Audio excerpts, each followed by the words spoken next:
Plum pay অ্যাপসে কীভাবে add customer করতে হয় সেটা আমি আপনাদের দেখাবো। প্রথমে অ্যাড কাস্টমারে ক্লিক করার পর এখানে কাস্টমারের নাম লিখবেন। জাস্ট আমি পরীক্ষামূলক একটা নাম দিয়েছি। তারপরে এখানে 0 বাদ দিয়ে কাস্টমারের ফোন নাম্বারটা লিখবেন। কাস্টমারের ফোন নাম্বার লেখা হয়ে গেলে এখানে ক্রিয়েট অপশনে ক্লিক করবেন।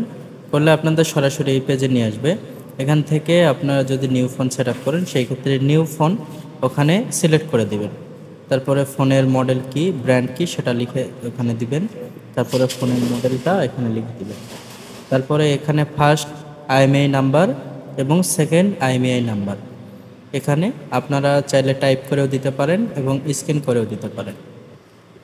তারপরে আইএমইআই নাম্বার বসানো হয়ে গেলে নিচে দেখবেন মোবাইল প্রাইস নামে একটা অপশন আছে। এখানে মোবাইলের প্রাইসটা কত, আপনার কিস্তি সহ যেটা প্রাইস সেটা এখানে বসায় দিবেন। যেমন ধরেন এই ফোনটার মূল্য হচ্ছে 20,000, এখানে আমি 20,000 দিলাম। এবং প্রসেসিং ফিজ যেটা, এটা আপনাদের কিছুই দিতে হবে না, চাইলে আপনারা 0 করে দিতে পারেন। আর ডাউন পেমেন্ট যেটা, সেটা তো আপনারা সবাই জানেন যে জমা কত দিচ্ছে সেটা এখানে বসায় দিন। তারপরে দেখেন এখানে নাম্বার অফ ইএমআইয়ের জায়গায় আপনি কত মাসের কিস্তিতে দিচ্ছেন সেই সংখ্যাটা এখানে বসায় দিবেন। দেওয়ার পরে ফার্স্ট ইএমআই ডেট নামে একটা অপশন থাকবে নিচে।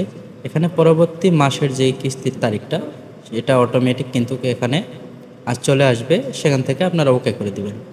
এবং ফ্রিকোয়েন্সি অফ কালেকশন নামে যে অপশনটা পাবেন নিচে, এই অপশনটাতে ক্লিক করলে এখানে দেখেন ডেইলি, উইকলি, মান্থলি এবং ইয়ারলি প্যাক থাকবে। এখান থেকে আপনি মাসিক কিস্তিতে দিচ্ছেন, মান্থলিতে ক্লিক করবেন। এরপর অটোলক যদি চালু করতে চান অটোলক সিস্টেম অন করে দিয়ে এখানে একটা পারমিশন দিয়ে ওকে করবেন।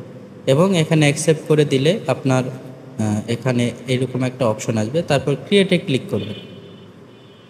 ক্রিয়েটে ক্লিক করার পর অ্যাপ্রুভ করবেন, আবারও অ্যাপ্রুভ করবেন। করলে আপনাদের এরকম সরাসরি একটা স্ক্যানার দেবে। তারপর কাস্টমারের ফোনটা ওপেন করলে এরকম একটা হ্যালো পেজে আসবে। তারপরে কাস্টমারের ফোনের ডিসপ্লের ফাঁকা জায়গায় 7 থেকে 8 বার ট্যাপ করলে কোনো একটা স্ক্যানার সিস্টেম আপনাকে দিবে। এখান থেকে আপনাকে স্ক্যানার করে নিতে হবে। এরপরে একটা ওয়াইফাই কানেকশন দেওয়ার পর আপনার এরকম একটু প্রসেসিং হয়তো থাকবে। প্রসেসিং হওয়ার পর আপনাকে একটা নেক্সট নামে অপশন দেবে। এই নেক্সটে ক্লিক করার পর আরেকটু সময় নেবে। কিছুক্ষণ প্রসেসিং হওয়ার পর এরকম একটা অপশন আসবে, এখানে অ্যাকসেপ্ট অ্যান্ড কন্টিনিউ করে দেবেন। তারপরে আস্তে আস্তে আপনাদের ফোনটা রেডি হওয়ার দিকে চলে যাচ্ছে। তারপরে আবার নেক্সট অপশন দেবে। এখান থেকে আপনারা নেক্সট করে দেওয়ার পর দেখেন এখানে অটোমেটিক ফোনটা কিন্তু সেট আপের দিকে চলে আসতেছে। এখান থেকে আপনারা গেট স্টার্টেড করে দিলে ফোনটা কিন্তু ওপেন হয়ে যাবে। ফোনটা অন হওয়ার পর আপনাদের লক্ষ্য করতে হবে যে সিম টুলকিট নামে একটা অপশন পাবে আপনারা ডিসপ্লের অ্যাপসের মধ্যে। যে ডিসপ্লের অ্যাপসের মধ্যে আপনারা খেয়াল করবেন এখানে সিম টুলকিট নামে অপশনটা পেয়ে যাবেন। এখানে সিম টুলকিটের উপর ক্লিক করলে আপনাদের সরাসরি অ্যাপসের ভিতরে নিয়ে প্রবেশ করবে। এখানে আপনারা যেটা দেখতে পাচ্ছেন ফোনে লক হইলে যেরকম ইন্টারফেস আসবে সেটা এখানে দেখালো। আপনাদের ফোনের কাজ কিন্তু শেষ। এখন মূলত কাজ হচ্ছে যে আপনার অ্যাপস থেকে এখন লক আনলক চেক করার পালা। এখানে আপনার অল কাস্টমারের ভিতর প্রবেশ করার পর এখান থেকে উপরে একটা লক নামে একটা অপশন পাবেন, ওটা অন করে দিলে দেখেন ফোনটা কিন্তু লক হয়ে যাবে।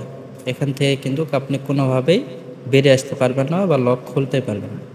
তারপরে আবার আপনারা ওই অন যেটা করেছেন লকের ওটা অফ করে দিলে ফোনটা কিন্তু আবার আনলক হয়ে যাবে। এই যে দেখেন ফোনটা কিন্তু অটোমেটিক আনলক হয়ে গেছে।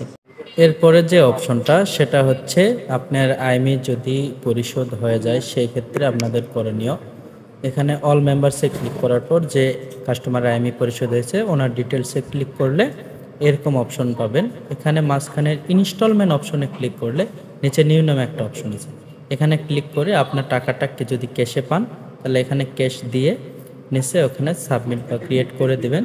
তাহলে কিন্তু ওনার আইএমই পরিশোধ হয়ে যাবে। এখান থেকে অ্যাপস থেকে একবার এটা আনইনস্টল হয়ে যাবে। তারপর আপনি এই অ্যাপসটা এখান থেকে ডিলিট করে দিতে পারবেন।